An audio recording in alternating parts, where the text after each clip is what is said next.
మాట్లాడుకుందాం. మొదటి కుమారుడు చేసే పని ఏమిటంటే దైవారాధనకు రాకుండా చేస్తాడు. అది మీటింగ్ పెట్టినా, స్తుతికూటం పెట్టినా, కుటుంబ ఆరాధనలు పెట్టినా, మహాసభలు పెట్టినా దేవుని ఆరాధన రాకుండా చేసే పని మొదటి కుమారుడిది. కనుక దేవుని యొక్క పనుల విషయంలో, దేవుని ఆరాధన విషయంలో రాకుండా చేసేవాడు సాతాను మొదటి కుమారుడు. రెండో కుమారుడు ఏమిటంటే, రెండో కుమారుడు చేసే పని ఏమిటంటే ఆరాధన రానిస్తాడు, కానీ మధ్యలో లేచి తీసుకొని వెళ్ళిపోతాడు, మధ్యలో లెగ్గొట్టేస్తాడు. ఆరాధనకు వస్తాడు కానీ ఆరాధనలో ఉండకోకుండా మధ్యలో లాక్కెళ్ళిపోతాడు రెండో కుమారుడు. మొదట వాడేమో రాకుండా చేస్తాడు, రెండో వాడేమో వచ్చిన వారిని చివరికి వరకు ఉండనివ్వకుండా మధ్యలో లాక్కెళ్ళిపోతాడు.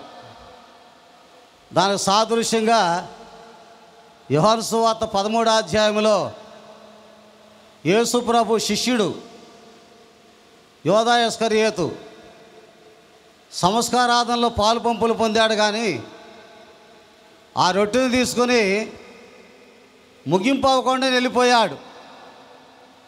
అలాగే ముగింపు అవ్వకుండా మధ్యలోనే తీసుకొని వెళ్ళిపోయేవాడు రెండో కుమారుడు. సరే, మూడో కుమారుడు గురించి వెళదాం. మూడో కుమారుడు ఏమిటంటే రానిస్తాడు, ఉండని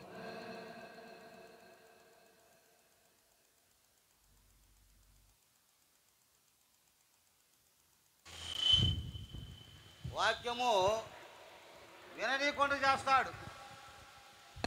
వినే మనసు ఉండదు. వచ్చిన వారిని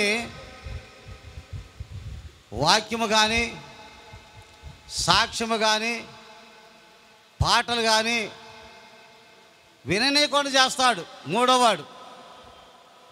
మొదటివాడేమో రాకుండా చేస్తాడు, రెండోవాడేమో మధ్యలో తీసుకుని వెళ్ళిపోతాడు, మూడోవాడేమో వినకుండా చేస్తాడు. మత్తయి సువార్త 13వ అధ్యాయం 15 వచ్చిన ప్రకారంగా విననీయకుండా చేస్తాడు. కనుక నాలుగో కుమారుడు గురించి వెళదాం. నాలుగో కుమారుడు ఏమిటంటే రానిస్తాడు, మధ్యలో వెళ్ళనీయకుండా చేస్తాడు,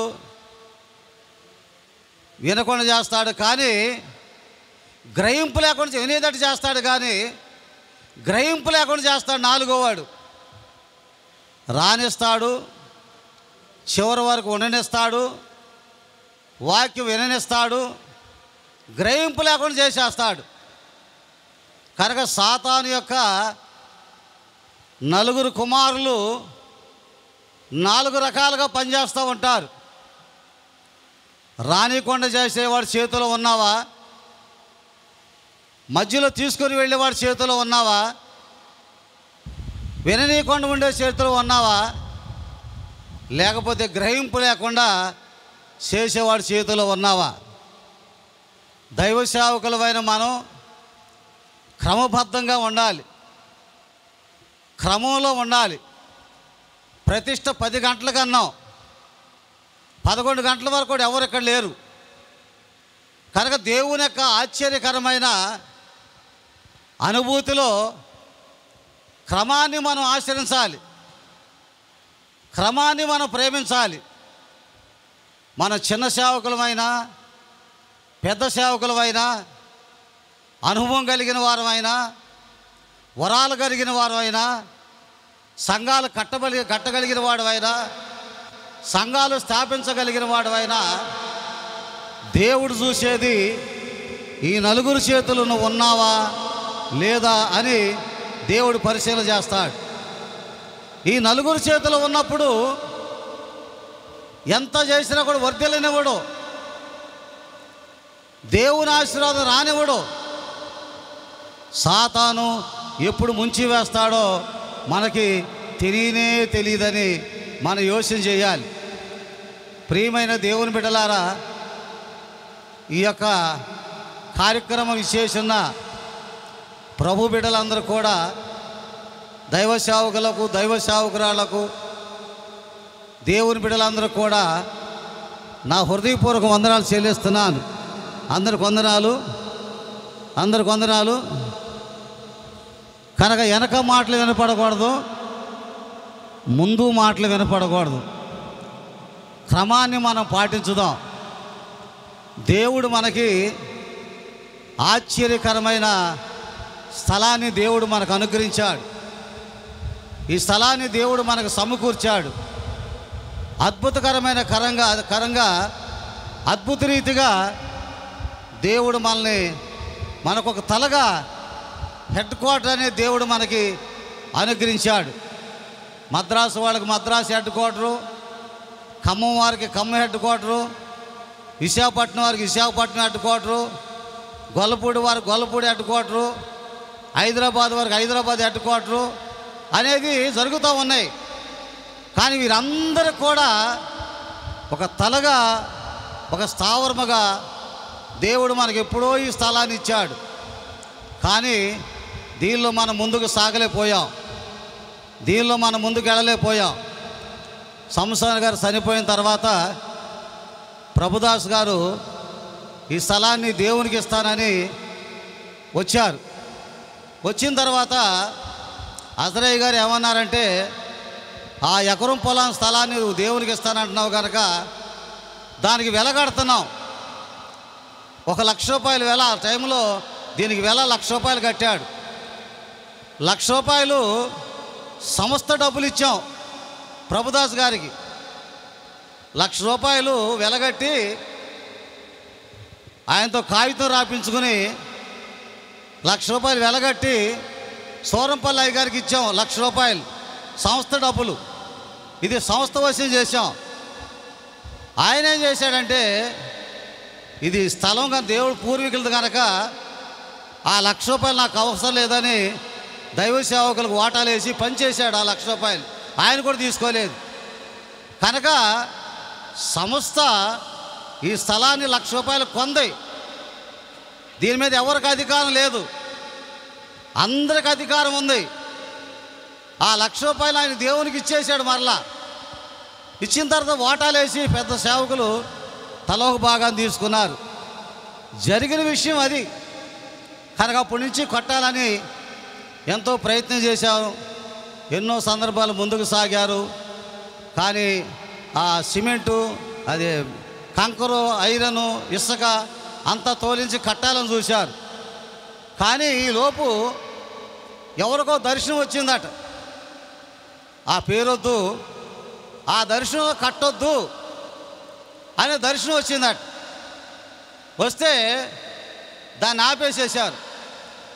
అప్పుడు మేము రూపాయి పరంగా, డబ్బు పరంగా ముందుకెళ్ళాం. డబ్బు పరంగా, సంఘపరంగా ఉన్నా కూడా దేవుని భాగాలు, అక్రమాలు, వీటి మీద పితరుల అమౌంట్ కట్టుకోవటము, దాని మీద ఉన్నాం కనుక రూపాయిని తీసి అటు ఉపయోగించే బాణీలు లేము. అయితే చాలామంది సహకరిస్తానన్నారు. ఆ టైంలో మరి అది ఆగిపోయింది. తర్వాత 1 సంవత్సరానికి ఆ కంకరు, ఇసుక, ఐరన్ అమ్మేసేశారు. బీడు భూమిగా ఉండిపోయింది. అనగా 2007, 8 సంవత్సరాలంతా బీడు భూమిగా ఉండిపోయి 2020 కూడా అలాగే ఉండిపోయింది. కానీ 21, 22 తర్వాత ప్రభు దర్శనం చూపించారు. నేను మీకు స్థలం ఇచ్చాను, దాన్ని ప్రారంభించండి అని ప్రభు చెప్పారు. దర్శనం ప్రకారంగా ప్రారంభించమని చెప్పిన తర్వాత పెద్దలందరిని కూర్చోబెట్టి మరి అది ఆగిపోయింది. ఈ తరంలో కనుక మనం ముందుకెళ్ళలేకపోతే ఏ తరంలో కూడా ముందుకు రాదేమో. కానీ ఇవ్వగలిగిన వారు, సంఘాలు స్థాపించగలిగిన వారు చాలామంది ఉన్నారు మన సావాసులు. ఇప్పుడు మనం మొదలెడితే ఇది జరుగుదాగదు. పెద్దవారు అనేవారు ఒక్కొక్క ₹1,00,000 వేసుకుని ప్రారంభిద్దాం. 16 మంది పెద్దలు ఉన్నారు కనుక సావాసానికి, ఇంకా ఇవ్వగలిగిన సావాసాలు పెద్దోళ్ళు ఉన్నారు కనుక ముందు 16 పోస్టులో ఉన్న 16 మంది 16 లక్షలు ఏర్పాటు చేద్దాం. తర్వాత దీనిలో పెద్దవాళ్ళని కూడా ఏరి ఒక 20 లక్షలు 30 లక్షలు వసూలు చేసి ప్రారంభిద్దామని మాట్లాడుకున్నాం, ఏర్పాటు చేసుకున్నాం, నిర్ణయించుకున్నాం. తర్వాత శంకుస్థాపన కూడా చేశాం. కానీ దేవుని యొక్క కృపను బట్టి అది ముందుకొచ్చే విధంగా కనిపించలేదు కనుక మాట అయితే అనుకున్నాం, కానీ చేయాలనుకున్నాం, కానీ సంవత్సరం అయినా కూడా దీని జోలి రాలేదు, దీని పరిస్థితి రాలేదు, అలాగే ఉండిపోయింది. సంవత్సరం అయినా కూడా మాటలు మాత్రం నెరవేరకుండా అలాగే ఉండిపోయినాయి. తర్వాత నిన్నలో నేను మాట్లాడిన మాట ఏమిటంటే, దీన్ని ప్రారంభిస్తాము, నేను నా శిష్యులు ప్రారంభిస్తాము, మమ్మల్ని ప్రేమించేవారు కూడా కలుపుని ప్రారంభిస్తాం. ప్రారంభించిన తర్వాత సహకరించే వాళ్ళు వస్తారు. ఏదేమైనా కనీసం ఫౌండేషన్ అయినా కొనసాగించి ముగించగల తర్వాత తరం వారు కట్టుకుంటారని, ఎవరిచ్చినా ఈగిపోయినా ఇది మాత్రం ఆగేది కాదు, ఆపం అనే చెప్పేసి మాట్లాడుకుని మేము ప్రారంభించాం. శిష్యులందరినీ మరి కొంతమంది సమకూర్చుకొని దీన్ని ప్రారంభించి ఆలోచించింది ఏమిటంటే, ఇక్కడి నుంచి అక్కడ టెంట్ వరకు ఆ ప్లాన్ వేసాం. ప్లాన్ వేసిన తర్వాత మేము ఆలోచించింది ఏమిటంటే, 19 సంవత్సరాల వయసు నుంచి 66 సంవత్సరాల వయసు వరకు కూడా సహవాసంలో ఉన్న వారి యొక్క మనస్తత్వాలు ఏమిటో అన్నీ ఎరిగిన వాడిని నేను. ఎవరు ఎలాంటి మనస్తత్వమో, ఎలాంటి మాట్లాడతారో, ఏ విధంగా మాట్లాడతారో పుక్కుడు పెట్టిన వాడిని అన్నమాట. కనుక మనం ఇంత ప్లాన్ వేస్తే మధ్యలో ఆగిపోద్ది. ఆగిపోతే మొదలెట్టారు మంచి వీరుడిలాగా, ఆగిపోయిందని ఎగతాళి చేస్తారు. అలా కాదు. కనుక కొద్దిమట్టంగా దాన్ని ప్రారంభించి దాన్ని ముగించేసేద్దాం. ఏ విధంగా అన్నా కానీ ముగించేసేద్దాం. ముగించిన తర్వాత అందరూ చూస్తారు, ముందుకు వస్తారు, తర్వాత దాన్ని పెంచుకుంటా మనం వెళ్ళిపోదామని చెప్పి ఆలోచించి ప్లాన్ వేసి కొద్దిగా మరి మా శిష్యులు కానీ, ఇంకా మరి సావాస సేవకులు కానీ వీళ్ళందరూ కలిసి మరి కొంతమంది ఏర్పాటు చేసుకుని, మరి నేనైతే ఎప్పుడో ఒకసారి వచ్చేళ్ళోని, కానీ దివారాత్రులు కష్టపడిన వాళ్ళు ఈ యొక్క నిన్న మరి గుంటూరు ఇసాక్ గారు చెప్పారు పేర్లన్నీ, వారే కష్టపడ్డారు. నేనైతే ఎప్పుడో ఒకసారి వచ్చేవాడిని, చూసేవాడిని, వెళ్ళిపోయేవాడిని. ఎంత అవుతుంది, ఎలా అవుతుంది, ఎవరిచ్చారు, మరి జరుగుద్దా జరగదని అని మరి ప్రోత్సాహపరిస్తూ ఎత్తిపోతూ ఉండేవాడిని. కనుక ఇది స్లాబ్కి వచ్చే సమయానికి పని ఆగిపోయింది. మే నెలలో పని ఆగిపోయింది, జూన్ నెలలో పని ఆగిపోయింది. కారణం ఏమిటని వీళ్ళు పిలిపిస్తే దీన్ని స్లాబ్ వేయటానికి సుమారుగా మరి 3 లక్షలైనా కావాల్సి వస్తుంది. ఎట్లా కానీ పరిస్థితి అంటే, ఏమొద్దు అప్పు తీసుకుని కొనసాగిస్తామని అప్పు తీసుకుని కొనసాగిస్తే ఇది అయ్యే సమయం 6 లక్షల చిల్లరు అప్పుల పరిస్థితి అయ్యిందనమాట. అయినా కూడా ఇంతవరకు కంప్లీట్ చేసాం. దేవుని కృప చాలా విషయాల్లో, చాలా సందర్భాల్లో పెద్దదానికైతే ఇస్తాం కానీ చిన్నదానికి ఇవ్వము అని రకరకాలుగా వదంతులు పుట్టినా ఆపుకోకుండా కొనసాగించాం. ఇదే మరి ఇలాగే అక్కడి వరకు జరుపుకుంటూ వెళ్ళటానికి కూడా ముందు కాలంలో మనం సాగటానికి ముందుకు సాగుదాం. కనుక దేవుని కృప బట్టి మనందరికీ తలగా హెడ్ క్వార్టర్ ఇచ్చాడు దేవుడు. ఏ సమయంలో మనశ్శాంతి లేనప్పుడు, నెమ్మది లేనప్పుడు, ఆరోగ్యం లేనప్పుడు, పరిస్థితులు బాగోనప్పుడు వెంటనే ఈ స్థలానికి వచ్చి గంట ప్రార్థన చేసుకునో, లేదా ఒకరోజు ప్రార్థన చేసుకునో, ఒకరోజు తీర్మానం వేసుకుని ప్రార్థన చేసుకునో, స్వతంత్రంగా ప్రార్థన చేసుకుంటానికి ఒక కుటీరాన్ని దేవుడు మనకు అనుగ్రహించాడు. ఒక ఏకాంత ప్రార్థన దేవుడు అనుగ్రహించాడు. దేవుని కృప బట్టి దీనికి ఎంతోమంది సహకరించారు, ముందుకొచ్చారు, ప్రోత్సాహపరిచారు. దేవుని కృప బట్టి ఇంతవరకు ఇది కొనసాగిందంటే ఎంతోమంది సహకారులుగా నిలబడ్డారు. అయితే జరిగిన విషయం ఏమిటంటే, ఏదో కొద్దిది కడుతున్నారు, అంత డబ్బు ఎందుకని అనుమానాలు చాలామందిలో ఉన్నాయి. చిన్నది కడుతున్నారు కనుక ఎవరు ఇవ్వలేరని సందర్భాలు కూడా ఉన్నాయి. ఇవ్వలేరన్న మరుక్షణంలోనే లక్షలు ఇచ్చి మళ్ళీ ఈ షెడ్డు ఇదంతా కూడా ఏర్పాటు చేసే సందర్భాలు ఉన్నాయి. ఇదంతా దేవుని పని.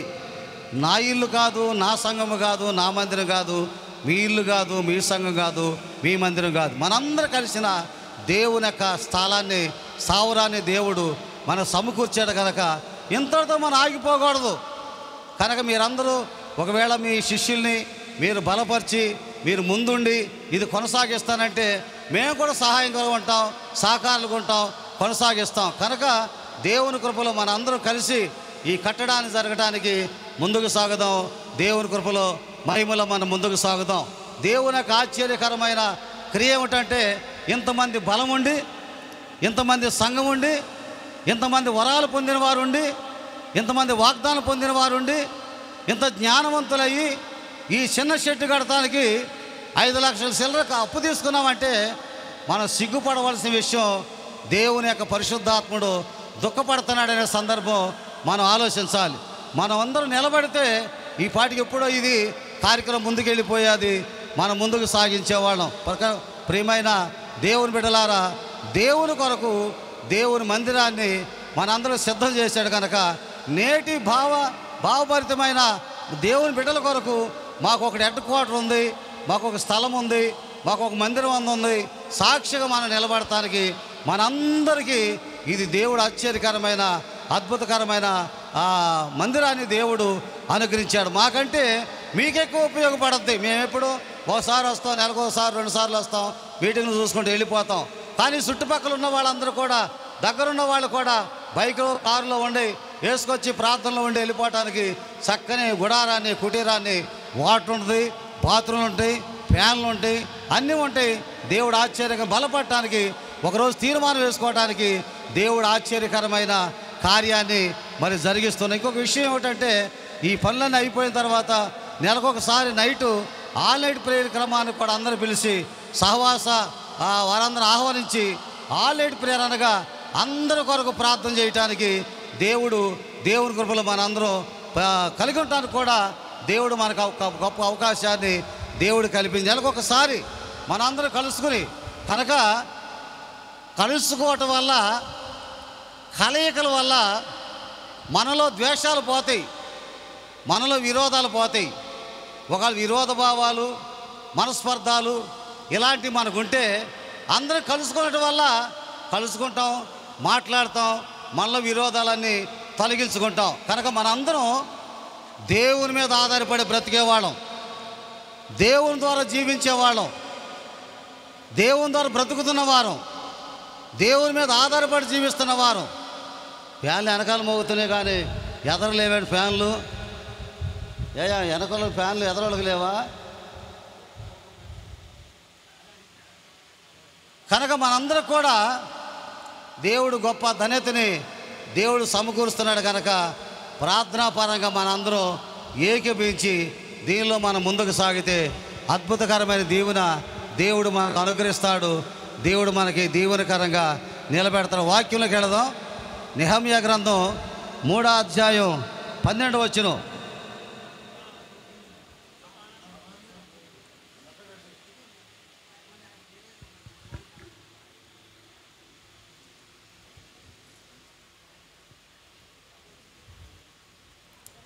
నెహెమ్యా గ్రంథము 3వ అధ్యాయము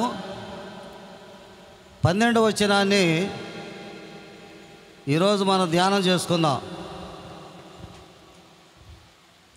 నెహెమ్యా గ్రంథము 3వ అధ్యాయము 12వ వచనం. వారిని ఆనుకొని యెరూషలేములో సగమునకు అధిపతి అయిన హల్లోహేషు కుమారుడైన షల్లూమును అతని కుమార్తెలను బాగు చేసిరి. లోయ ద్వారమును, హామానును, జానోహ కాపురస్తులను బాగు చేసి కట్టిన తర్వాత దానికి తలుపులను, తాళములను, గడిలను అమర్చిరి. దేవుని స్తోత్రం, దేవుని స్తోత్రం. నెహెమ్యా కాలములో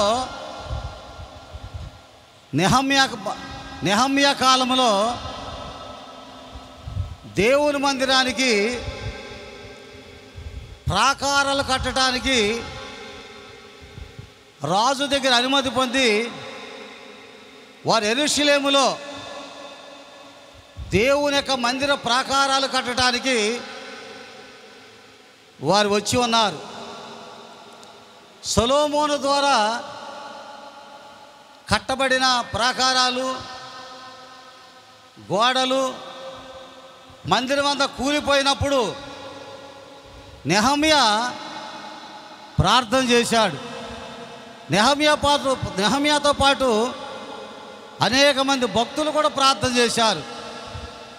వారి కన్నీటిని బట్టి, వారి ప్రార్థన బట్టి రాజు దగ్గర అనుమతి పొంది వారు ప్రాకారాలు కట్టడానికి వచ్చారు. 12వ వచనంలో వారిని ఆనుకొని యెరూషలేములో సగమునకు అధిపతి అయిన హల్లోయేషు కుమారుడైన షల్లూమును అతని కుమార్తెలను బాగు చేసిరి.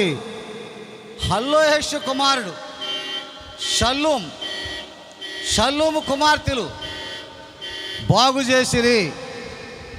హల్లోయేషు భక్తి కలిగిన వాడు, శక్తి కలిగిన వాడు, ప్రార్థనాపరుడు. హల్లోయేషు నెహమ్యా మాట విన్నాడు. నెహమ్యా మాటకి తల ఉంచాడు. నెహమ్యా చెప్పిన మాట నెరవేర్చడానికి హల్లోయేషు వచ్చాడు. అతని కుమారుడు షల్లూము వచ్చాడు. షల్లూము కుమార్తెలు కూడా పని చేయడానికి వచ్చారు, గోడలు కట్టడానికి వచ్చారు. ఈ వాక్యాన్ని మనం ఎప్పుడు ఆలోచన చేసి ఉండం. షల్లూము కుమార్తెలు,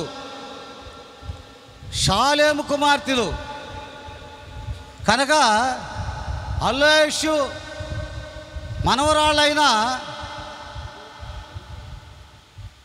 షల్లూము కుమార్తెలు పని చేయడానికి వచ్చారు అని కనిపిస్తూ ఉంది. కనుక భక్తి కలిగిన తాత అడుగుజాడలో నడిచారు ఈ కుమార్తెలు. భక్తి కలిగిన తండ్రి మార్గంలో నడిచారు ఈ షల్లూము కుమార్తెలు. వీరు గోడ కట్టడానికి నిర్ణయించుకున్నారు, కష్టపడటానికి నిర్ణయించుకున్నారు, ప్రయాసపడటానికి నిర్ణయించుకున్నారు. వ్యతిరేకతలు వచ్చినా, హేళన వచ్చినా, అవమానం వచ్చినా గోడ కట్టడానికి వీరు పూనుకున్నారు. వారి పట్టుదల, వారి దీక్ష, వారి పౌరుషము దేవుని మందిర ప్రాకార గోడలు కట్టాలి, ప్రాకారము నిలబెట్టాలి, అనేక మంది దేవుని ఆరాధించే స్థలముగా ఉండాలని ఈ షల్లూము కుమార్తెలు, యవనస్తురాళ్ళు, ఆడబిడ్డలు దేవుని కొరకు ధైర్యశాలిగా నిలబడ్డారు. రాత్రి సమయంలో పనిచేశారు, పగల సమయంలో పనిచేశారు, ఎండవేళలో పనిచేశారు. వారు దేవుని ప్రాకారం కొరకు, దేవుని మందిరం కొరకు ప్రయాసపడ్డారు. కట్టడానికి నిర్ణయించకుండా మనం ప్రయాసపడాలి. ఈ రోజున తన సొంత ఇల్లు కట్టుకోవాలని ప్రయత్నం చేస్తున్నారు, సొంత ఇల్లు కట్టుకోవాలని ప్రయత్నం చేస్తున్నారు, తన సొంతాన్ని సంపాదించుకోవాలని ప్రయత్నం చేస్తున్నారు. తప్పులేదు, మంచిదే. ఎందుకంటే దేవుని ద్వారా పిలువబడ్డ మనం గనులుగా దేవుడు చేస్తున్నాడు కనుక అది మంచిదే. కానీ ఈ షల్లూము కుమార్తెలు అందరూ ఉపయోగపడే దేవుని ఆలయ ప్రాకారాలు కట్టడానికి వీరు నిలబడ్డారు, వీరు ముందుకు సాగారు. స్త్రీలు వ్యతిరేకతలు ఎదుర్కొన్నారు, స్త్రీలు అవమానాన్ని ఎదుర్కొన్నారు, స్త్రీలు హేళన వచ్చినా, ఎగతాళి చేసినా, అది అపాయ పరిస్థితి అయినా వారు ఎదుర్కొన్నారు. వారు ప్రాణాల్ని త్యాగం చేశారు. 2వ అధ్యాయము 17వ వచనం చూడండి. నెహమ్యా గ్రంథము 2వ అధ్యాయం 17వ వచనంలో మరొక మాట రాయబడి ఉంది. అయితే వారితో నేను ఇట్లాంటిని, మనకు కలిగిన శ్రమ మీకు తెలిసి ఉన్నది. యెరూషలేము ఎట్లు పాడైపోయానో, దాని గుమ్మములు అగ్ని చేత ఎట్లు కాలిపోయానో మీరు చూచున్నారు. మనకి ఇక మీదట నింద రాకుండా యెరూషలేము యొక్క ప్రాకారములు మరల కట్టుదాము రండి. ఇదిగాక నాకు సహాయం చే దేవుని కరుణాస్తమును గూర్చి రాజు నాకు సెలవిచ్చిన మాటలన్నీ నేను వారితో చెప్పి తిని, అందుకు వారు మన కట్టుటకు పూనుకొందము చెప్పి రండని చెప్పి ఈ మంచి కార్యం చేయుటకు బలము తెచ్చుకొనిది. అయితే హోరనీయుడైన సల్బట్టును, అమ్మోనీయుడైన దాసుకు టోబియాను వాడును, అరబీయుడైన గెషెమును ఆ మాట వినినప్పుడు మమ్మల్ని హేళన చేసి మా పని తృణీకరించి, మీరు చేయి పని ఏమిటి, రాజు మీద తిరుగుబాటు చేయదని చెప్పిరి. అందుకు నేను, ఆకాశమందు నివాసి అయిన దేవుడే మా యత్నములు సఫలం చేయను కనుక ఆయన దాసులమైన మేము కట్టుటకు పూనుకొని ఉన్నాం. యెరూషలేమునకు మీరు భాగమైన స్వతంత్రమైనను జ్ఞాపకమైనను లేదని ప్రత్యుత్తరం ఇచ్చిరి. కనుక ఎలాంటి శ్రమ భారాలైనా, ఎలాంటి హేళన భారనైనా మేము కట్టడానికి పూనుకున్నాం. అది ఎలాంటి శ్రమ అయినా కట్టడానికి పూనుకున్నాం కనుక మాకు సహాయం చేయి దేవుని కరుణాస్తము గూర్చి రాజు మాకు సెలవిచ్చిన మాటలను గూర్చి వారితో చెప్పి తినే.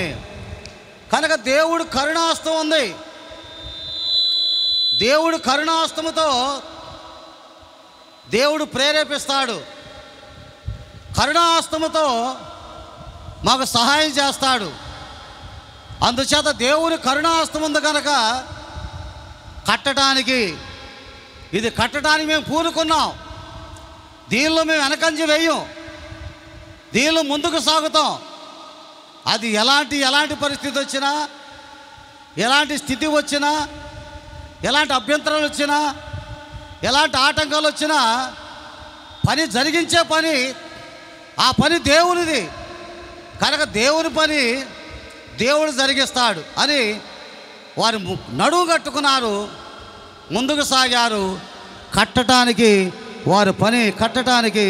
వారు పూనుకున్నారు అని వాక్య సారాంశంలో రాయబడి ఉంది.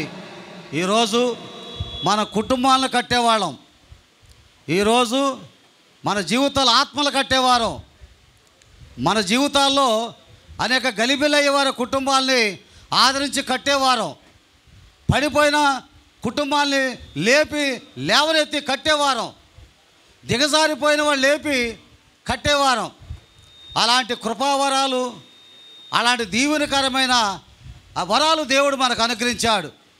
దేవుడు అనుగ్రహించిన కృపను బట్టి ఆ కరుణాస్తముతో సహాయం చేయగలిగిన దేవుడు మాకుంటాడని దేవుని యొక్క వాక్యములో, దేవుని యొక్క ఆ విధానాల్లో షల్లూము కుమార్తెలు ధైర్యశాలులుగా నిలబడ్డారు. కనుక మగవారు అనే కాకుండా మగవారు నిలబడ్డారు, ఆడవారు నిలబడ్డారు. కానీ ఇక్కడ బైబిల్ గ్రంథంలో షల్లూము కుమార్తెల గురించి స్పష్టంగా దేవుడు బైబిల్ గ్రంథంలో రాసించాడు. ఎందుకంటే వారు దేవుని ఎడల, దేవుని విధానాల్లో వారు దేవునికి సహకరించారు, వారు సహాయం చేశారు, సహకారంగా నిలబడ్డారు. సమయాన్ని కూడా వృధా పానీయకోకుండా ఆత్మ సంబంధమైన పునాదిని కడటానికి వారు షల్లూము కుమార్తెలు నిలబడ్డారు కనుక దేవుడు వారిని జ్ఞాపకం చేసుకున్నాడు. దేవుడు వారిని గ్రంథములో వ్రాయించాడు. ప్రపంచమంతా కూడా హల్లోషు మనవరాళ్ళు షల్లూము కుమార్తెలు, వారి పేర్లు కూడా లేవు. షల్లూము కుమార్తెలకి పేర్లు కూడా లేవు. బైబిల్ గ్రంథములో, నెహెమ్యా గ్రంథములో ఇక్కడ మాత్రమే షల్లూము కుమార్తెలు అన్న పదజాలం వసించాడు, కానీ మిగతా పదజాలం ఏది వసించలేదు. అయినప్పుడు కూడా వారు చేసిన పని చాలా శాశ్వతమైంది, ప్రాముఖ్యమైంది, పొగడదగిలిందని దేవుని మాటలు మనకి వినిపిస్తూ ఉన్నాయి. చూడండి, దేవుని యొక్క వాక్యంలోకి వెళదాం. దేవుని యొక్క ఆశ్చర్యకరమైన విధముగా ఆ యొక్క సామెతల గ్రంథము 25 అధ్యాయం 28 వచనంలో సామెతల గ్రంథం మాట్లాడుకుందాం. దేవుని యొక్క వాక్యములో 25 అధ్యాయం 28 వచనం, సామెతల గ్రంథం 25 అధ్యాయం ప్రాకారాలని కట్టగలిగిన వారు మన 25 అధ్యాయం 28 వచనం. ప్రాకారము లేక పాడైన పురమయంతో తన మనస్సును అనుసుకొని లేనివాడు కూడా అంతే. ప్రాకారము గురించి సొలొమోను రాస్తూ ఉన్నాడు. తన కట్టిన ప్రాకారము కూలిపోయింది. ఆ కూలిపోయిన ప్రాకారాన్ని కట్టడానికి షల్లూము కుమార్తెలు నిలబడ్డారు. అయితే ప్రాకారము లేక పాడైన పురమయంతో తన మనస్సును అనుసుకోలేని వాడు కూడా అంతే. కనుక ప్రాకారము పాడైపోయింది, ప్రాకారము కూల్చివేయబడింది. శత్రురాజులైన బబులోను దేశపు రాజులు యెరూషలేము యొక్క ప్రాకారాన్ని కూల్చివేశారు, పడగొట్టేశారు, తగలబెట్టేశారు. యవన స్త్రీలను బానిసలుగా తీసుకెళ్ళిపోయారు. గర్భిణీ స్త్రీలను ఆ యొక్క శరీరాన్ని చీల్చివేసేశారు, భయంకరమైన చిత్రవధ చేశారు. అలాంటి సమయంలో ప్రాకారము లేక అలా ఉన్న సమయంలో ఆ దేశాన్ని సర్వనాశనం చేశారు. కనుక అలాగే శోధకుడు కూడా, సాతాను కూడా నీ ప్రాకారం చుట్టూ కంచి వేసుకపోతే ప్రాకారము లేని పురమయంతో తన మనస్సును అణుచుకోలేని వాడు కూడా అంతే అని మన మనస్సుని స్వాధీనం చేసుకునేవారు కూడా.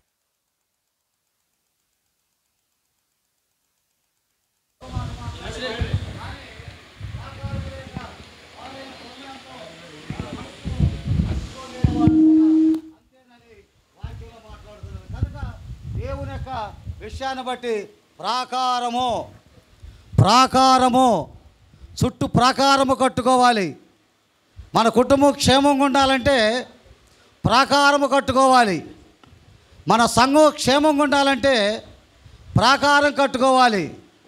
మన మనసు సురక్షితంగా ఉండి సాతాను చొరబడకుండా ఉండాలంటే చుట్టూ ప్రాకారాన్ని కట్టుకున్నప్పుడే సాతాను మన మీద ఏలుబడి చేయలేడు. అందుకనే ఆ యొక్క హెబ్రీయులకు రాసిన పత్రిక 11 అధ్యాయము 24 వచనంలో మోషే విశ్వాసం అనే ప్రాకారాన్ని కట్టుకున్నాడు. మోషే హెబ్రీయులకు రాసిన పత్రిక 11 అధ్యాయము 24 వచనంలో విశ్వాసం అనే ప్రాకారాన్ని మోషే కట్టుకున్నట్లుగా మనకు కనిపిస్తూ ఉంది. 11 అధ్యాయం 24 వచనం. మోషే పెద్దవాడైనప్పుడు విశ్వాసం బట్టి ఐగుప్తు ధనము కంటే క్రీస్తు విషయమైన నింద గొప్ప భాగ్యమని ఎంచుకొని అల్పకాల పాపభోగం అనిపించడం కంటే దేవుని ప్రజలతో శ్రమ అనిపించటం మేలని యోచించి ఫరో కుమార్తె యొక్క కుమారుడు అనిపించుకున్నట కంటే విశ్వాసం అనుకుంటకు ఒప్పుకొన లేదు. ఏలనగా అత ప్రతిఫలముగా కలగబోవు బహుమానం బట్టి దృష్టి ఉంచెను. చూసారా, విశ్వాసం అనే ప్రాకారాన్ని కట్టుకున్నాడు. విశ్వాసము మోషేలో ప్రవేశించింది. అతను ఐగుప్తు దేశానికి రాజు అవ్వాలి. పెంచిన తల్లి అంది, అయ్యా నువ్వు రాజు అయిపోతావు, నువ్వు చక్రవర్తి అయిపోతావు, ఫరో దేశానికి చక్రవర్తి అవుతావు. తర్వాత నీ ప్రజలందరినీ వెళ్ళిపోమని ఆజ్ఞ జారీ చేస్తే నీ ప్రజలందరూ బయటికి వెళ్ళిపోతారు. కనుక నా ప్రజలు వెట్టి సాకరి చేస్తున్నారని నీకు ఆలోచన వచ్చింది కనుక నువ్వు రాజు అవ్వటానికి, అంతఃపురం ఉన్న ఆ కన్యకని వివాహం చేసుకోవటానికి నువ్వు ముందుకు సాగు. నువ్వు చక్రవర్తి అయిన తర్వాత నీ మాటే నెరవేరద్ది. నీ వాక్కు ప్రకారంగా నీ ప్రజలందరినీ కూడా ఆ బెట్టి సాగు నుంచి వెలుపలికి తీసుకెళ్ళిపోవచ్చు కదా అని అన్నప్పుడు అతను ఒప్పుకోలేదు. ఎందుకంటే ఆ బహుమానాన్ని, ఆ రాజరికాన్ని, ఆ హోదాని, ఔశ్వర్యాన్ని అంతస్తుని పక్కనెట్టేసేసాడు, కాలద్రోసేసేసాడు, కానీ దూరం చేసేసాడు. విశ్వాసం బట్టి ఐగుప్తు ధనము కంటే తన ప్రజలతో శ్రమ అనుభవించడం మేలని యోచించి, రాజు అనిపించుకున్న కంటే తన బిడ్డలతో శ్రమ అనిపించడం మేలని విశ్వాసం అనే ప్రాకారాన్ని తను కట్టుకున్నాడు కనుక, విశ్వాస ప్రాకారాన్ని ఏర్పాటు చేసుకున్నాడు కనుక 20 లక్షల జనాంగాన్ని ఆ యొక్క ఐగుప్తు దేశంలోంచి బయటికి నడిపించే నాయకుడిగా నిలబడ్డాడు. అడ్డొచ్చిన వాటి మీద నడిపించాడు. ఆకాశం నుంచి మన్నాను కురిపించాడు దేవుని ఆజ్ఞ ద్వారా. ఎంతోమందికి ఊరటిచ్చాడు. అడవులో, అరణ్యములో, ఎడారి దిబ్బల్లో వారు నడిపించి బండలోంచి నీళ్ళు రప్పించి ఆశ్చర్యకరంగా కనాను దగ్గర వరకు మోషే నడిపించాడు. విశ్వాసం అనే ప్రాకారాన్ని కట్టుకున్నాడు. షాలేము కుమార్తెలు తన చుట్టూ ప్రాకారం, దేవుని యొక్క ఆలయం చుట్టూ ప్రాకారాన్ని కట్టి వారు గణపరచబడ్డారు. మోషే కూడా విశ్వాసాన్ని ప్రాకారాన్ని కట్టుకుని ఆత్మీయతలు నిలబడ్డాడు. అలాగే యోబేలు గ్రంథం 3వ అధ్యాయం 10వ వచనం చదువుకుందాం. యోబేలు గ్రంథం 3వ అధ్యాయం 10వ వచనాన్ని యోబేలు కూడా ఈ మాటను ప్రవశిస్తూ ఉన్నాడు. యోబేలు గ్రంథం 3వ అధ్యాయము 10వ వచనం మైకులో చదివితే బాగుంటుందేమో. యోబేలు గ్రంథం 3వ అధ్యాయము 10వ వచనం.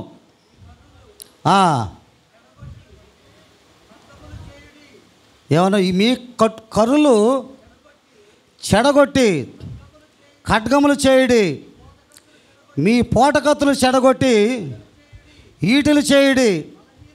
బలహీనుడు నేను బలాఢ్యునను అనుకొనవలెను. చుట్టుపట్ల ఉన్న అనుజనులారా త్వరపడి రండి, సమకూడి రండి. యెహోవా నీ పరాక్రమశాలను ఇక్కడికి తోడుకొని రమ్ము అని యోబేలు ద్వారా భక్తుడితే దేవుడు తెలియపరుస్తున్నాడు. కనుక ఏటిని చెడగొట్టుకోమంటున్నాడు? చిన్నవాటిని చెడగొట్టి పెద్దవాటిని పదును కలిగిన వాటిని చేసుకోనండి. నేను బలహీనుడు అనుకోవద్దు. నేను బలాఢ్యుణ్ణి, నేను చేయగలను, నేను సాధించగలను అని నువ్వు ముందుకు సాగి సమకూడి రండి. అందరూ సమకూర్చుకోండి. అంటే ఒంటరిగా నువ్వు పోరాడలేవు.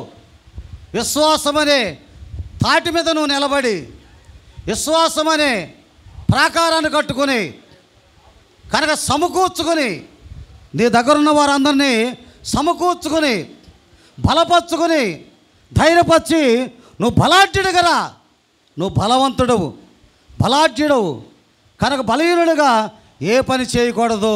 విశ్వాసం అనే ప్రాకారాన్ని నువ్వు చుట్టు కట్టుకుంటే దేవుడు నిన్ను బలాఢ్యుడిగా నిలబెడతాడు. అనేక మందిని సమకూరుస్తాడు, అనేక మంది స్నేహితులుగా చేస్తాడు. ఒంటరి పోరాటం కంటే సమకూడి పోరాటం అనేది ఆశ్చర్యకరమైన విషయం. మరొకసారి చదువుకుందాం 3వ అధ్యాయము ఆ వాక్యాన్ని మనం చదువుకుందాం. చూడండి మరలా. మీ కర్రులు చెడగొట్టి ఖడ్గములు చేయుడి, మీ పోటకత్తులు చెడగొట్టి హీటిలు చేయుడి. బలహీనుడు నేను బలాఢ్యుడను అనుకొనవలెను. బలహీనుడు అయినా నేను బలాఢ్యుడను, దేవుని యొక్క సహాయము నాకు సహాయంగా ఉన్నదని బలాఢ్యుడు అనుకోవాలి. అలాంటప్పుడే దైవికమైన అనుభూతిలో మనం నడుస్తాం. ఏ విషయంలో కూడా నేను అది చేయలేను, ఇది చేయలేను, అది నా వల్ల కాదు, ఇది నా వల్ల కాదు అని మనం అనుకోకూడదు. ఎందుచేత దీని మీద పట్టుబట్టానంటే నేను 82వ సంవత్సరంలో సేవకుడిని అయ్యాను. 82వ సంవత్సరం సేవకుని అయ్యి తోటలలో స్థలాన్ని, మందిరాన్ని, సంఘాన్ని, సేవకులు, శిష్యుల్ని ఏర్పాటు చేసిన తర్వాత ఇదంతా వదిలిపెట్టేసి వేరే సేవకుడికి అప్పగించేసి నీ పిల్లల్ని తీసుకుని వెళ్ళిపోమన్నాడు. వెళ్ళిపోయాను. రహస్యాలు సంటి పిల్లలను చిన్నపిల్లలను తీసుకెళ్ళిపోయాను. దేవుని కృపలో మరి 82వ సంవత్సరంలో నేను సేవ ప్రారంభించాను. ఆ సేవ కూడా వదిలిపెట్టేసి వెళ్ళిపోయాను. సంఘాన్ని, మందిరాన్ని, ఇల్లుని, స్థలాన్ని అప్పగించేసి దేవస్థానాలతో పిల్లలు తీసుకెళ్ళిపోయాను. తర్వాత 2001లో మద్రాసు వెళ్ళి సేవ ప్రారంభించాను. కనుక బలిపీఠము లేకుండా మందిరం లేకుండా 2001 నుంచి 2010 వరకు కూడా నేను ముందుకు సాగాను. కనుక మందిరం బలిపీఠం లేకపోవటం వల్ల ఎంత క్షోభ అనిపించామో, ఎంత బాధ అనిపించామో. ఏ ఊరు మీటింగ్కి వెళ్ళినా మేము భార్యాభర్తలో, ఎక్కడికి సువార్తకి వెళ్ళినా ఆ మీటింగులో ఆ మందిరం దగ్గర కూర్చొని బలిపీఠం పక్కన ఆ బలిపీఠం మీద చేయి వేసి, ప్రభువా మమ్ములు బట్టైనా నువ్వు బలిపీఠం కట్టించబోతే, బలిపీఠం కట్టడానికి మందిరం కట్టడానికి మేము అర్హులం కాకపోతే, మమ్మల్ని పంపించిన దైవజనుడు ఆత్మీయ తల్లిదండ్రులైనా నాకు బలిపీఠం కట్టించు ప్రభు అని భార్యాభర్తను వెళ్ళిన ఊరల్లో బలిపీఠం పట్టుకుని ప్రార్థన చేశాం. ఏ గ్రామం వెళ్ళామో సమయాన్ని బట్టి ఖాళీ ఉన్న సమయంలో ఆ బలిపీఠానికి ఆనుకుని కూర్చుని, ప్రభువా మమ్మల్ని బట్టి నువ్వు బలిపీఠం మాకు ఇవ్వకపోయినా, మమ్మల్ని బట్టి మందిరం కట్టించకపోయినా, మా ఆత్మీయ తండ్రిని బట్టి అయినా అవమానపరచకుండా మా తండ్రిని నాకు బలిపీఠం కట్టించు ప్రభు అని మేము భార్యాభర్తలను ప్రార్థన చేశాం. మందిరం లేకపోవటం వల్ల, బలిపీఠం లేకపోవటం వల్ల ఎంత క్షోభో, ఎంత వేదనో, ఎంత ప్రత్యాతాపమో అది అనుభవించాం దేవుని కృపలో. అయితే దేవుడు మాకు అప్పగించిన పని గురించి ఆ కోర్సు పూర్తయ్యే వరకు కూడా సంఘాలున్నా, 40 మంది శిష్యులున్నా, రాబడున్నా నీవు అంటుకోవద్దు, నేను చెప్పిందని నువ్వు చేయన్నాడు. అలాగే చేస్తూ వెళ్ళిపోయాం. కానీ 2010లో దేవుడు అద్భుతకరమైన కార్యాన్ని దేవుడు జరిగించాడు. 2008వ సంవత్సరానికి మా కోర్సు పూర్తయిపోయింది. దేవుడి విషయంలో కట్టే విషయాలు పూర్తయిపోయి 2009లో సమకూర్చం ప్రారంభించాం. 2010లో స్థలం కొన్నాం. 2016కి మందిర ప్రతిష్ట కార్యక్రమం జరిగించాం. అంత వేగంగా దేవుడు జరిగించాడు. అంటే మందిరం లేకపోవటం వల్ల ఎంత క్షోభ అనిపించామో, ఎంత కన్నీరు కార్చామో. ఒక పెద్ద సేవకుడిని అయ్యి 40 మంది శిష్యుల బృందం అండి, అన్ని సంఘాలు కడుతూ సేవ చేస్తూ కొన్ని లక్షలు రాబడొచ్చినా కూడా అది అంటుకోకుండా దేవుని కొరకు నిలబడి చేస్తూ దేవుని తాను అభిగించిన పాత్ర శ్రమదారుడు కనుక ఈ స్థలములో దేవుడు చెప్పినట్లుగా మందిరం కట్టాలని కంకణం కట్టుకున్నాను. ముందుకు సాగాను, ప్రార్థన చేశాను, అందరినీ సమకూర్చాను, పెద్దలతో కూడా మాట్లాడాను. అందరూ సమకూర్చారు. అందరూ కూడా ఓకే అనుకున్నారు. ఎవరు కూడా వద్దు అన్న మాట ఎవరి నోటి రాలేదు. కానీ కట్టాలి అనే తత్వంతో నిలబడ్డారు. దేవుడు ఆశ్చర్యకరంగా దేవుడు ఇంతవరకు జరిగించాడు. మిగతా పని కూడా దేవుడు జరిగించడానికి మనం బలహీనలు కాదు, బలాఢ్యులమని మనం యోచన చేయాలి. కనుక దేవుని విషయంలో యోవేలు అన్న మాట ఏమిటంటే, మీరు బలాఢ్యులు, మీరు బలవంతులు, విశ్వాసమనే ప్రాకారాన్ని, విశ్వాసమనే గోడని మీరు కట్టుకుంటే దేవుని యొక్క సహకారి అందరూ కూడా సహకారులుగా నిలబడతారని దేవుని యొక్క అద్భుతకరమైన కార్యాన్ని దేవుడు జరిగిస్తున్నాడు. మరొక విషయం చూడండి. అలాగే కీర్తనకారుడు 8వ కీర్తన 2వ చరణంలో స్తుతి అనే కీర్తన దేవుడు స్తుతించడం అనేది భక్తుడు దేవుని స్తుతిస్తూ ఉన్నాడు. 8వ కీర్తన 2వ చరణంలో విశ్వాసం అనే ప్రాకారమే కాకుండా దేవుని స్తుతించడం అనే ప్రాకారాన్ని కూడా 8వ కీర్తన 2, 3 చరణాలు, 1, 2 చరణాలు, 3 చరణాలు చదువుకుందాం. యెహోవా మా ప్రభువా ఆకాశములో నీ మహిమను కనుపరచువాడా, భూమి అందంతటా నీ నామము ఎంత ప్రభావం గలది. శత్రువులను పగ తీర్చుకుని వారిని మాన్పివేయుటకై నీ విరోధులను బట్టి బాలుర యొక్కయు సంటి పిల్లల యొక్కయు స్తుతుల మూలమున నీవు మాకు ఒక దుర్గమును స్థాపించున్నావు. నీ చేతి పని అయిన ఆకాశములను నీవు కలగజేసిన చంద్ర నక్షత్రములను నేను చూడగా నీవు మనుషుని జ్ఞాపకం చేసుకున్నటకు వాడు ఏ పాటి వాడు, నీవు నరపుత్రుని దర్శించుటకు ఏ పాటి వాడు. దావీదు భక్తుడు దేవుని దగ్గర ధ్యానిస్తూ ఉన్నాడు, దేవుని గణపరుస్తూ ఉన్నాడు. ఆకాశమందు ఆసీనుడైన మా ప్రభువా, ఆ ఆకాశంలో నీ మహిమను ప్రకాశింపజేసేవాడా, భూమి అందంతటా నీ నామం ఎంత ప్రభావం గలది. కనుక స్తుతి అనే ప్రాకారాన్ని కడతాం ప్రారంభించాడు. విశ్వాసం అనే ప్రాకారం, మందిరం చుట్టూ ప్రాకారం, స్తుతి అనే ప్రాకారంగా శత్రులను పగ తీర్చుకుని వారిని మానిపేయటకై నీ విరోధులను బట్టి బోళరక్కయు సంటి పిల్లలకై స్తుతుల మూలమున నీ ఒక దుర్గమును స్థాపించున్నావు. స్తుతుల మూలమున స్తుతులు అనే ఒక ప్రాకారాన్ని నీవు కట్టించావు. విశ్వాసం అనే ప్రాకారము నా చుట్టూ ఉన్నది. ఎన్ని శ్రమలు బాధలు వచ్చినా శ్రమలు తట్టుకొని ఆ చుట్టూ కట్టుకున్న ప్రాకారము శ్రమల లోపల రానికోకుండా శ్రమల ప్రాకారము నాకు అండగా ఉన్నది. అలాగే విశ్వాసం అనే ప్రాకారం బలాటి నిలబడటానికి ఆ ప్రాకారము నా చుట్టూ కట్టబడి ఉంది. అంతేకాకుండా దేవుని స్తుతించే స్తుతుల ప్రాకారము, దేవుని స్తుతించే ఆ ధన్యత, దేవుడు ఒక ప్రాకారాన్ని నా స్తుతుల మూలముగా చెల్లించిన స్తుతుల ప్రాకారము నా చుట్టూ ఉంది ప్రభు అని దేవుణ్ణి మహిమపరుస్తున్నాడు. అద్భుతకరమైన ఆశ్చర్యకరమైన ఘననామాన్ని మన దేవుని స్తుతిస్తే ఆ స్తుతి యాగమనే ఆ ప్రాకారము దేవుడు మనకి అండగాను ఆదరణగాను సంతోషంగా ఉంటుందని మనం స్తుతులు ప్రాకారం అనే దాని గురించి మనం మాట్లాడుకుంటున్నాం. 4వ విషయంలోకి వెళితే 2వ సమూయేలు గ్రంథం 5వ అధ్యాయము 17వ వచనం. 2వ సమూయేలు గ్రంథం 5వ అధ్యాయము 17వ వచనంలో మరొక మాటని దేవుడు సమూయేలు ద్వారా 5వ అధ్యాయము 17వ వచనం.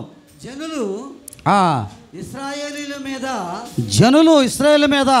రాజుగా దావీదునకు పట్టాభిషేకం చేసినని ఫిలిష్తీయులు వినబడినప్పుడు దావీదును పట్టుకొనుటకై ఫిలిష్తీయులందరూ వచ్చిరి. దావీదు ఆ వార్త విని ప్రాకార స్థలమునకు వెళ్ళిపోయాను. ఫిలిష్తీయులు దండెత్తి వచ్చి రెఫాయిము లోయలో వ్యాపింపగా దావీదు నేను ఫిలిష్తీయులకు ఎదురుగా పోయేదనా, వారు నా చేతికి అప్పగింతువా అని యెహోవా యొద్ద విచారణ చేయనప్పుడు పొమ్ము నిస్సందేహముగా వారిని నీ చేతికి అప్పగించుదనని యెహోవా సెలవిచ్చాను. కాబట్టి దావీదు బయల్పెరాజీమునకు వచ్చి అచ్చట వారిని హతము చేసి జల ప్రవాహములను కొట్టుకొని పోవునట్లు యెహోవా నా శత్రులను నా ఎదుట నిలవకుండా నాశనం చేసుకొని అనుకొని ఆ స్థలమునకు బయల్జెరాజీమును పేరు పెట్టెను. బయల్జెరాజీము పేరుకు అర్థం ఏంటంటే కింద ఏమో రాయింది, ప్రవాహ స్థలము. కనుక దావీదు ఇక్కడ ఏ ప్రాకారం కట్టాడంటే బయల్జెరాజీము ప్రాకారాన్ని కట్టాడు. అనగా ప్రవాహమునకు కొట్టుకొని పోయే ప్రవాహం బయల్జెరాజీము ప్రకారం. అనగా అర్థం ఏమిటంటే సంఘం అనే ప్రాకారము కట్టుకున్నాడు.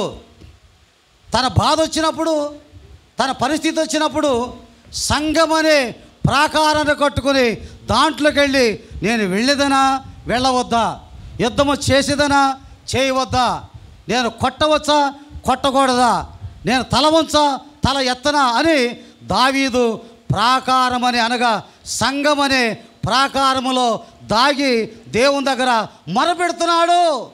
బయల్జెరాజీము అనే ప్రాకారం అనగా ప్రవాహమునకు కొట్టుకొని పోయే ప్రవాహం అనగా ఆ సంఘం అనే ప్రాకారములో నీవు దాగి ఉన్నప్పుడు ఎలాంటి స్థితి అయినా కొట్టుకొని పోతుంది. ఎక్కడ దాగాడు? బయల్జెరాజీము అనే ప్రవాహమునకు అక్కడ దాగినట్లుగా మనకు కనిపిస్తుంది. బయల్జెరాజీము అంటే సంఘము ప్రవాహమునకు కొట్టుకొని పోవట అనగా నువ్వు సంఘములో చేర్చబడినప్పుడు, నువ్వు సంఘమునికి వెళ్ళినప్పుడు, సంఘములో నువ్వు మొరపెట్టినప్పుడు, నీ స్థితిని సంఘములో విన్నవించినప్పుడు దేవుడు అద్భుతకరమైన కార్యాన్ని దేవుని పట్ల జరిగిస్తాడు. ఒక ఆమె శరీర అవయవాలన్నీ దెబ్బతినిపోని, ఏ అవయవం కూడా సరిలేదు, డాక్టర్లు ఆపరేషన్ చేస్తే చచ్చిపోతావన్నారు, ఆపరేషన్ చేయకపోయినా చచ్చిపోతావన్నారు. చేసినా నువ్వు బ్రతుకు, చేయిపోయినా బ్రతుకు. మరి ఏం చేయాలి? లోపల పేగులన్నీ కుళ్ళిపోయి అంటుకుపోయి ఏమాత్రం కూడా నీవు బాగుపడవన్నారు. అయినా కూడా చేస్తే బాగుండు అనుకున్నారు, ఆపరేషన్ చేస్తూ ఉన్నారు. కానీ ఆమె ప్రాణం ఆమెలో లేదు. ఆత్మ వెళ్ళిపోతూ ఉంది, ఇక్కడ స్పర్శ లేదు. ఆత్మ వెళ్ళిపోతున్నప్పుడు ఆమె అంటుంది, అయ్యా ప్రభువా, మా తల్లి ప్రార్థన చేసింది, మా అత్తగారు ప్రార్థన చేశారు, మా కుటుంబం అంతా కూడా బాల్యం నుంచి కూడా మేము తోటలలో ప్రార్థన చేశాం. ఈరోజు నా ప్రాణాన్ని తీసేసుకుంటున్నావు. పరలోకానికి వెళితే నా ప్రాణాన్ని తీసేసుకో, నరకానికి వెళితే నా ప్రాణం తీసుకోవద్దని ఏడవటం ప్రారంభించింది. ఆత్మతో ఆవేదన చెందుతూ ఉంది. కానీ ప్రాణం పోయిందని డాక్టర్ స్టేట్మెంట్ ఇచ్చేశారు.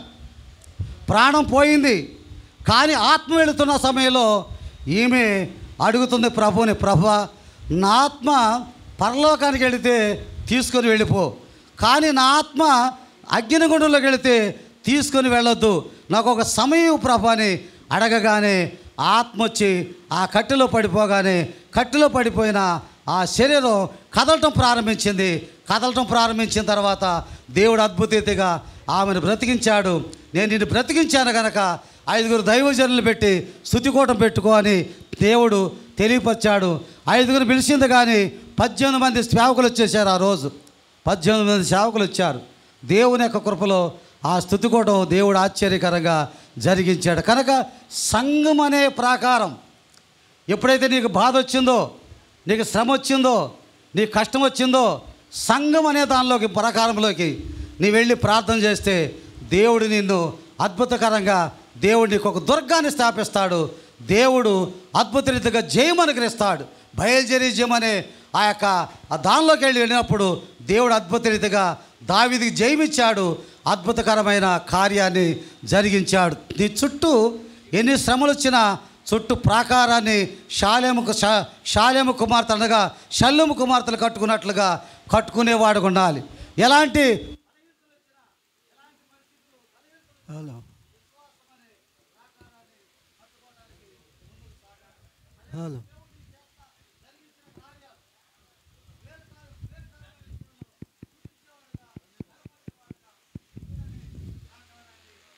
హలో సంఘం అనే ప్రాకారాన్ని నీవు కట్టుకొనటానికి సిద్ధపడి ఉండాలి. కనుక మనందరికీ చాలామందికి సంఘాలు ఉన్నాయి, చాలామందికి స్థలాలు ఉన్నాయి, చాలామందికి మందిరాలు ఉన్నాయి, అందరికీ ఉన్నాయి. చాలా సంతోషకరమైన విషయం, దేవుడు మనల్ని దీవించాడు. కానీ మనందరికీ ఒక స్థావరాన్ని దేవుడు మనకి కల్పించాడు, ఒక స్థావరాన్ని నిలబెట్టాడు. దేవుడు అద్భుత రీతిగా దీని గురించి మనం ముందుకు సాగితే దేవుని కృపలో మనం దీవించబడటానికి, మనం అనుకున్న సమయంలో వచ్చి ప్రార్థన చేసుకెళ్ళటానికి దేవుడు మనకి చక్కని అనుభూతిని దేవుడు కల్పించాడు. మరి దీనికోసం యవనస్తులు ప్రయాసపడ్డారు, మరి దేవుని కొరకు అనేక మంది సహకరించారు. అంతేకాకుండా మరొక ప్రాకారాన్ని గురించి మాట్లాడుకుందాం. నిర్గమకాండం ముగించేద్దాం. నిర్గమకాండం 19వ అధ్యాయము 10వ వచనం. నిర్గమకాండం 19వ అధ్యాయము 10వ వచనంలో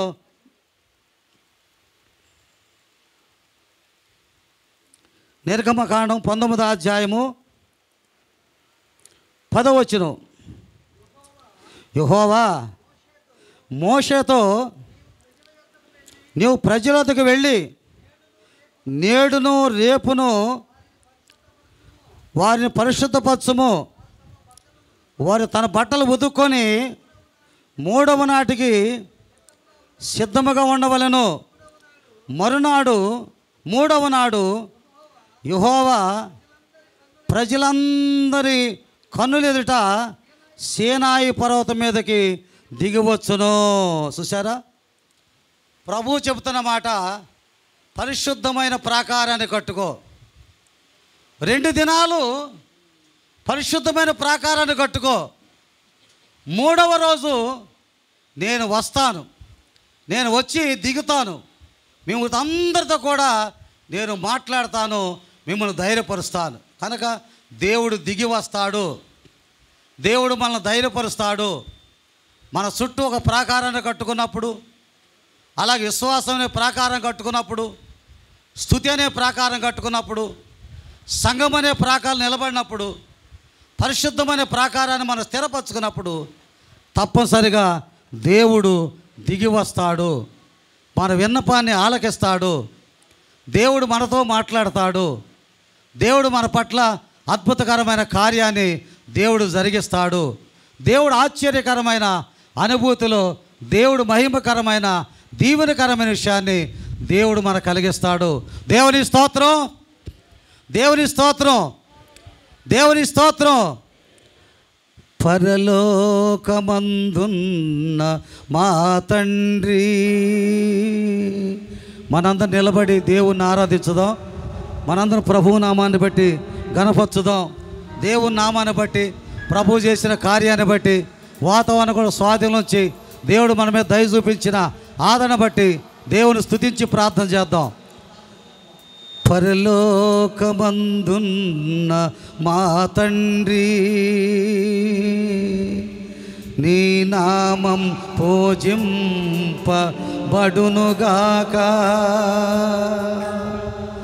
నీ రాజ్యమొచ్చుగాక, నీ చిత్తం నెరవేరునట్లుగా. రాజా ఓ రాజా, మా రాజా యేసు రాజా.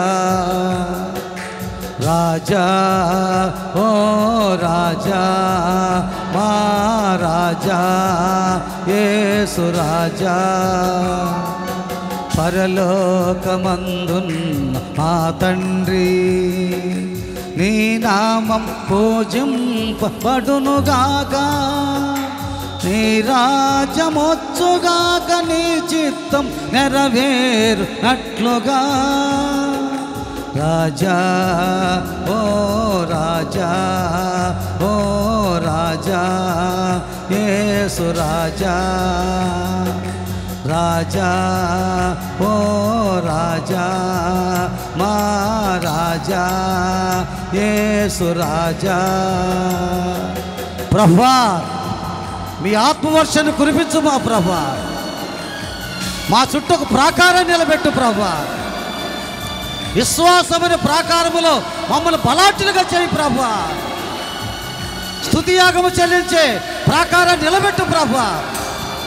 మాకొక సంఘాన్ని, మాకొక మందిరాన్ని, మాకొక దేవాలయాన్ని కట్టించి పరిశుద్ధమైన ప్రాకారాన్ని నిలబెట్టి మీరు మా కుటుంబంలోకి దిగిరండి ప్రభువా, మా రాజ్యంలోకి దిగిరండి ప్రభువా.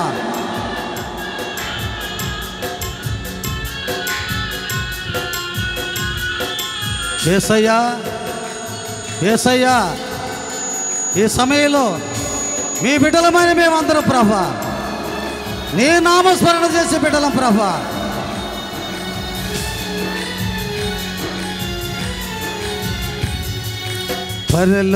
పరలోకమందున్న మా తండ్రి, నీ నామం పూజింపబడునుగాక, నీ రాజ్యమొచ్చుగాక, నీ చిత్తం నెరవేరునట్లుగా. రాజా ఓ రాజా, మా రాజా యేసు రాజా. రాజా ఓ రాజా, మా రాజా యేసు రాజా.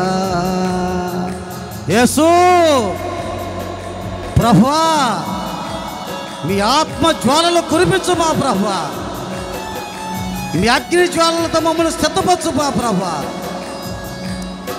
సియోను పట్ల దిగి వచ్చే గొప్ప దేవుడు ప్రభువా. యేసయ్యా, నేడు రేపు పరిశుద్ధపరచుకో, మూడవ దినాన్ని దిగి వస్తాను.